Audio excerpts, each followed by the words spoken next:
Welcome back, my delinquents. We're recording off-stream a video today to react to the bunker-busting howitzer bomb that ended Desert Storm, the Fat Electrician.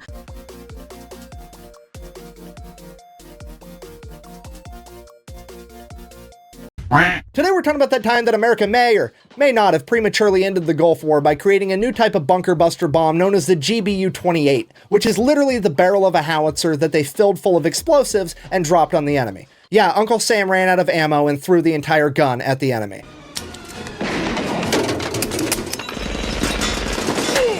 But first, a word from our sponsor. Well, if it works, it works. This video is brought to you by Warwood Tools, where for over 160 years they've been making crowbars and axes and sledgehammers right here in America with American-grown wood and American-made 1060 high Gotta have the right tools, boys. carbon steel. And I'm gonna have their link and a discount code in the description down below in case you wanted to check them out. Let's get to this story. All right, buckle up. This is gonna be a history lesson and a half. Once upon a time on August 2nd, 1990, Iraq decides to invade Kuwait. Why would Iraq want to do this? Also, I forgot, you know the rules, and so do I. Add inside an ad. Don't forget to like, subscribe, ring that bell, leave a comment below on what you would like to see. And that's pretty much it. Thanks, guys. Well, Iraq just got done having an 8-year-long war with Iran, and Kuwait helped fund it. If so facto, Iraq owes Kuwait billions and billions of dollars. Rather than pay all that money back, Iraq's Iraq's dictator, Saddam Seems like he's got a lot of dictator on the mind. Hussein figures, rather than pay back all that money, I'm just going to invade Kuwait with my enormous army that's the 4th largest army on the planet at this point in time, take over Kuwait, and then I won't owe anybody any money. It's not ethical, but it does make sense. And then pretty much nothing happened for like 3 months, but then in November of 1990, Saddam Hussein would do what dictators do best and get a little too greedy. You see, he figured now that he was in control of Iraq and Kuwait, it was a significant portion of the world's oil supply. Dictators are greedy? No way. That's crazy, right, guys?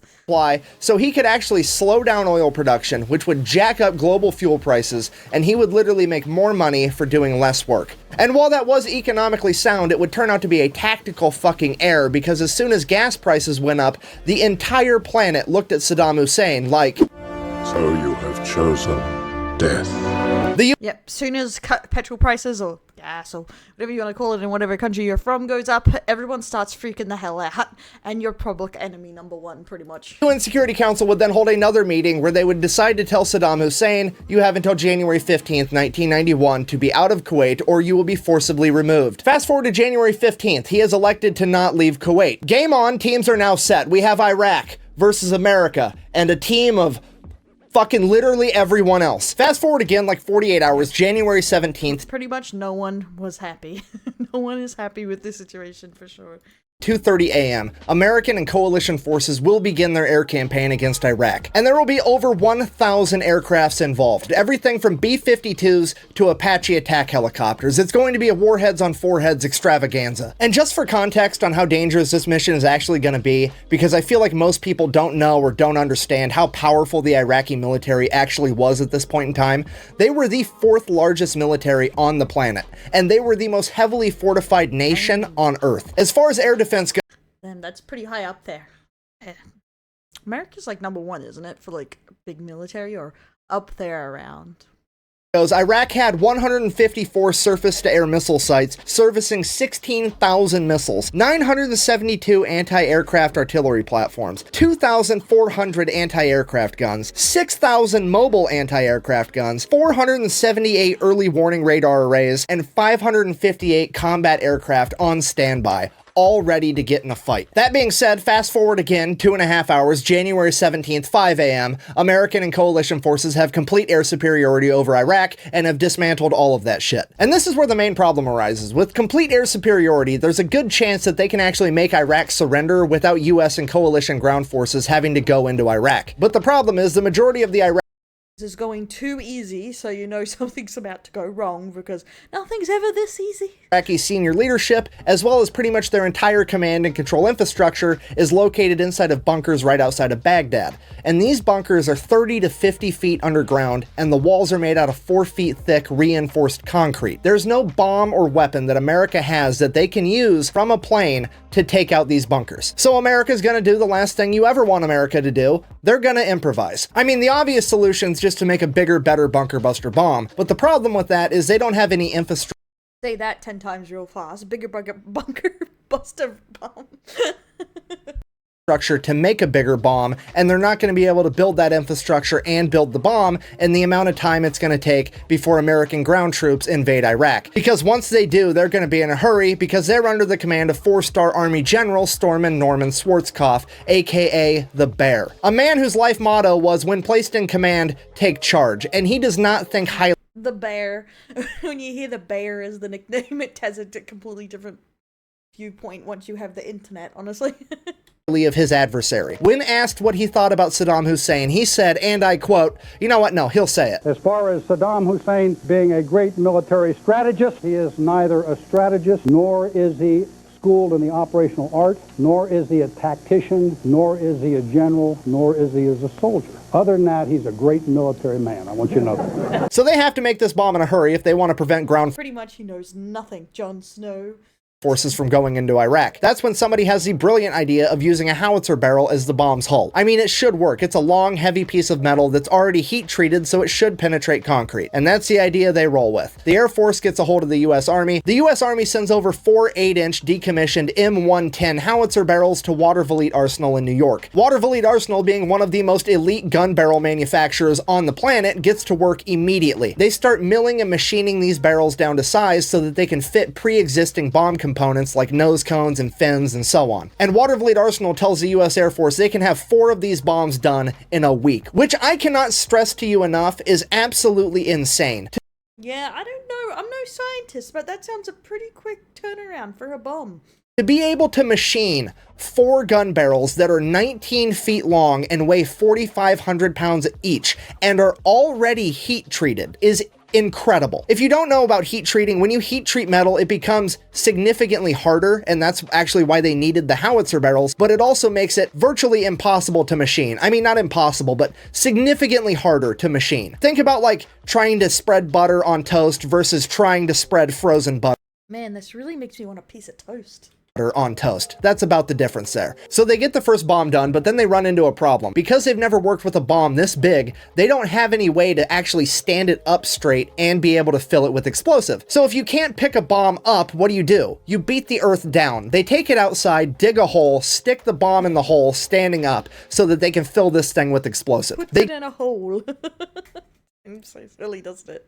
get that done, paint it, stick it on a C-130 while the paint is still wet, and ship it to Nevada. From there, they strap the bomb to an F-111, the same plane they plan on dropping it from in combat, and do a test run. This bomb penetrates the desert floor by over 100 feet. Okay, if you're not American, that's like the world's biggest blue whale, all the way into the ground. This bomb went... The measurement by whale happens so much. It's like a whale. It's like it's 3 whales. It's 4 whales. Oh my god. So deep that they didn't even have time to recover it. They're like, fuck it, we don't have time. Stormin Norman's coming. We gotta go. Just leave it. Then, back at Watervliet Arsenal, they finish the second bomb. This time, they fill it with concrete because they want to do a rocket sled test in Aglin Air Base in Florida. So, they get this thing done, fill it with concrete, put it on a C-130 while the paint's still wet, ship it to Florida. From there, they strap it to a rocket sled and yeet it at 22 solid feet of reinforced concrete just to see how far it will penetrate. Not only did this bomb penetrate all 22 feet of concrete, but it then proceeded to go an extra half a mile. This video should have been my fucking Valentine's Day special with how much penetration is in it. It's Harm me, please. Find out of the gutter. But it's kind of crazy. It has like no explosive in it, but it is still quite like destructive. Crazy. incredible. So then, back at Watervliet Arsenal, they finish the last 2 actual bombs that are going to be dropped in combat, put them on a C-130 again, and ship them across the planet to Iraq. Now, bear in mind, all of this has happened in like a matter of 3 weeks. They have gone from retired howitzer barrels to new bombs, to testing them in Nevada, to testing them in Florida, to having them in an active combat zone in 3 weeks, which is the biggest logistical flex I may have ever heard of. Nothing stokes human creativity greater than the desire to kill somebody that you don't like. I'm not saying it's right, but goddammit, it's the truth. Now, February 27th, these Pretty much nothing stokes human progress like needing to off a guy, honestly.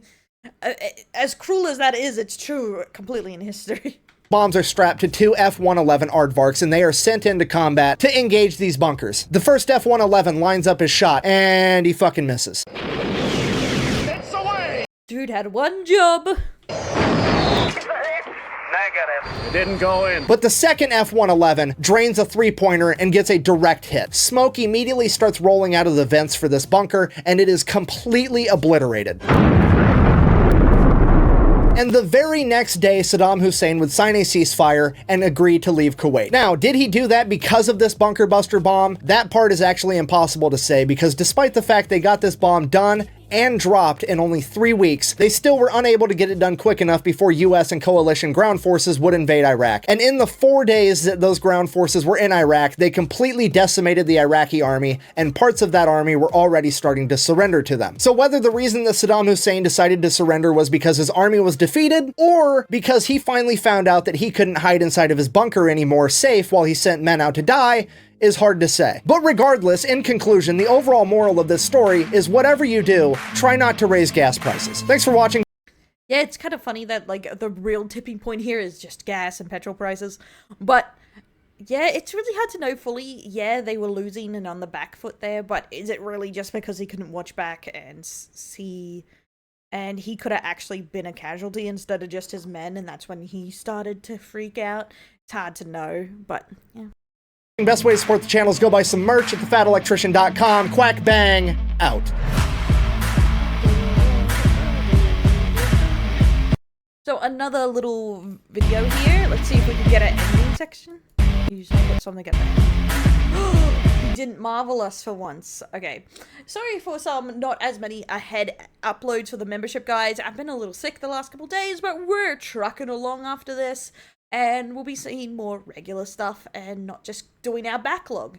But guys, I'll see you later, and I'll be on stream, and pretty much when this goes up, I'll be on stream because I have to do a podcast and some other stuff. But I'll catch you next time. My delinquents, don't forget to like, subscribe, and ring that bell. Bye. What are we even watching?